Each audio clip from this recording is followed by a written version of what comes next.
This channel is proudly sponsored by the Red Room Publishing. Please check out the link to their store for exclusive tabletop RPG products. They have recently released the Darker RPG, a tabletop role-playing game of supernatural and existential horror. You will find the link in the description and in the pinned comment. Hi, welcome to this part of my review featuring His Majesty the Worm.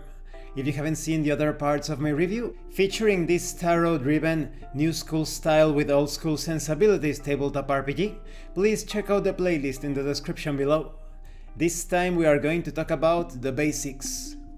All roads lead to the city. It is a land rich with trade and culture, a land of ancient dignity. The Fae and Underfolk both claim that the city predated the coming of humans. And then the underworld opened beneath it.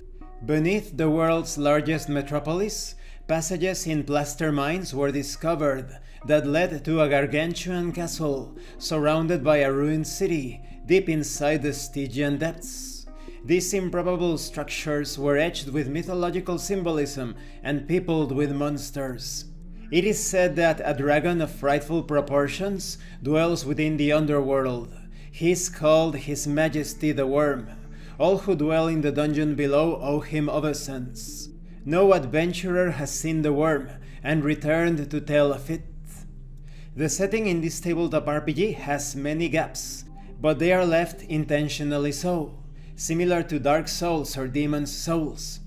It is up to the game master and to the players to fill out those gaps, to unravel the mysteries through the campaigns. Each adventurer has a personal quest that compels them into the lightless depths. Once their quest is fulfilled, they can finally retire and rest.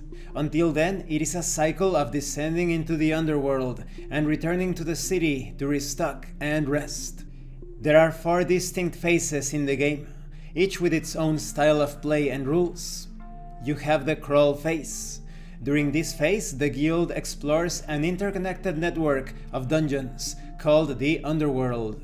During this phase, adventurers test their wits and skills against inhospitable forces in order to fulfill their quests. During the crawl, players charge their bonds with their guild mates. The crawl is where you'll spend most of your time. Then we have the challenge phase. A challenge phase occurs when you need to focus on the bit-by-bit action. This phase is when choices and consequences bear the hideous, overripe fruit of rotting bodies and terminated possibilities.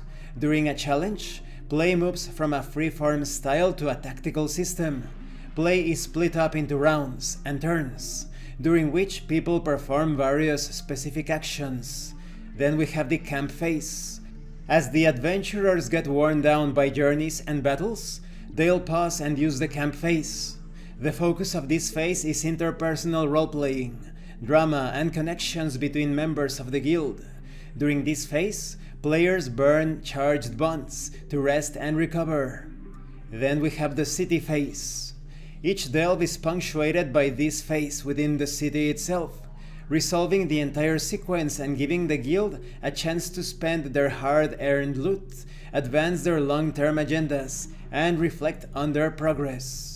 And this concludes this part of the review. In the next part, we are going to talk about the flow of play. I really like it that the setting was left somewhat ambiguous. That way, each campaign, each group of players, in fact, is going to have a very different experience every time they play. Now, when it comes to the crawl phase, the challenge phase, etc., these phases are pretty self-explanatory, and they provide necessary organization. Thank you for watching this part of the review. Don't forget to leave a like, a comment, and subscribe. And thank you so much to those of you that are going the extra mile to support the channel. If anyone else wishes to further support the channel through PayPal or TTRPG, the information will be in the description and in the pinned comment. This has been Abraham L. Jaguar, a professional game master. I am currently unavailable for professional sessions, but I will put my contact information in the description and in the pinned comment for when I am available again. And remember, it is better to roleplay and fail in character than not to roleplay and fail as a player. Once again, thank you and see you later.